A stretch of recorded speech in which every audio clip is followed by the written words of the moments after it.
नमस्कार. मागील भागात आपण परशुरामाने केलेली तपश्चर्या बघितली. या भागात आपण बघूया रेणुकेचा वध. होणारे न चुकेल होशील जरी ब्रह्मा तया आडवा, या युक्तीप्रमाणेच घडायचे तेच घडले. जमदग्नीच्या आश्रमाजवळून भागीरथी नदी वाहत होती. एकदा नित्याप्रमाणे रेणुका गंगेवर पाणी आणण्यासाठी गेली. त्यावेळी चित्ररथ गंधर्व आपल्या भार्यासह नदीच्या पात्रात जलक्रीडा करण्यासाठी आला होता. त्यावेळचे वातावरणही उत्साहजनक होते.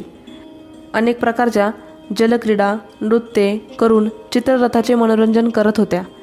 हे दृश्य पाहून रेणुका क्षणभर विचलित झाली. विस्फारित झालेल्या डोळ्यांनी तिने चित्ररथ गंधर्व आणि त्याच्या भार्यांकडे पाहिले आणि तिला आपल्या पतीची आठवण झाली. यावेळी मुनीश्वर जमदग्नी आपल्याबरोबर असते तर आपणही अशीच क्रीडा केली असती असा विचार आपल्या मनात आलाच कसा, या प्रश्नामुळे ती जरा बावरून गेली. आपल्याला नेहमीपेक्षा थोडा उशीरच झाला, या कल्पनेने तिने भीतच आपल्या आश्रमात पाऊल टाकले. जमदग्नीने अंतर्ज्ञानाने सर्व जाणले व संतापाने ते लाल झाले. ती त्यांच्या अग्निहोत्र्याची वेळ होती. त्यांना हे तिचे चंचल वर्तन आवडले नाही. रेणुका म्हणाली की आपण रागवणे साहजिकच आहे, पण मी आपल्या चरणाची शपथ घेऊन सांगते की नेहमी आपणच या माझ्या हृदयात आहात. आपल्या पायाशिवाय मी कोणाचीही इच्छा केली नाही. तिने कळवळून सांगितले तरी जमदग्नीचा क्रोध शांत झाला नाही की त्याने रेणुकेची दया केली नाही. तो म्हणाला, तुझ्या अक्षम्य अपराधाबद्दल तू वधास योग्य आहेस. रेणुका भीतीने कापत होती. जमदग्नीचा राग शांत होत नव्हता. त्याने आपल्या वडील मुलाला बोलवले व सांगितले की तुझी आई रेणुका पापिनी स्वैराचारिणी आहे. या माझ्या खगाने तू तिचा वध कर. कुळाला न शोभणारे वर्तन करणारी स्त्री जिवंत राहता कामा नये. त्यावर वडील मुलाने सांगितले की तुमचा राग अनावर झाला आहे. मी हे कर्म करणार नाही. हे काम अधर्म्य व नरकात नेणारे आहे. या अतिपवित्र मातेस मी शासन करणार नाही. आई वडिलांसारखी दुसरे दैवते कोणती? तीच मुक्ती व ऐश्वर्य देणारी आहेत.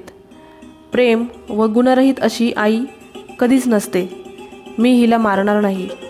थोरल्या मुलाचे हे बोलणे ऐकून जमदग्नी आणखीनच संतापले आणि म्हणाले की पिता हेच पुत्राचे दैवत. पित्याची आज्ञा न पाळणारा पुत्र नरकात जातो. असे म्हटले तरी थोरल्या पुत्राने वसूने पित्याच्या पायावर मस्तक ठेवून रेणुकेस ठार मारण्यास नकार दिला. त्यामुळे जमदग्नी संतापाने बेफान होऊन वसूला जबरदस्त ठोसा दिला. त्यामुळे तो निश्चेष्ट होऊन जमिनीवर पडला. त्यानंतर दुसरा मुलगा विश्वावसू, तिसरा मुलगा बृहत्कण्व व चौथा बृहद्भानू या सर्वांनी जमदग्नीच्या आज्ञेचे पालन केले नाही. त्यांनी संतापलेल्या आपल्या पित्याचा धिक्कार केला. शेवटी जमदग्नीने आपल्या लाडक्या व सर्वात धाकट्या पुत्रास परशुरामास बोलावून घेतले. त्याने तेथे आल्यावर प्रथम नम्रतेने रेणुकेचे व जमदग्नीचे पाय धरले व काय आज्ञा आहे म्हणून विचारले.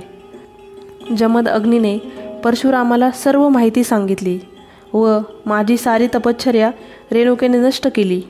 तेव्हा हे रामा, तू या खगाने त्वरित हिचा वध करावास.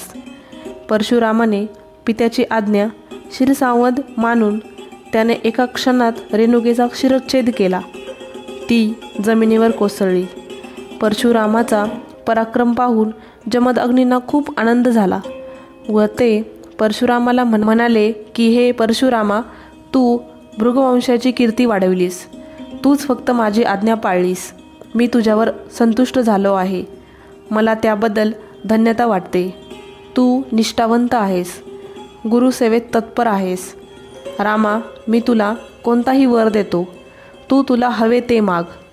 यावर परशुरामाने सांगितले की तुम्ही एवढे संतुष्ट झाले आहात तर माझ्या मातेला उठवा आणि माझे चारही बंधू जागे करा. एवढीच माझी इच्छा आहे.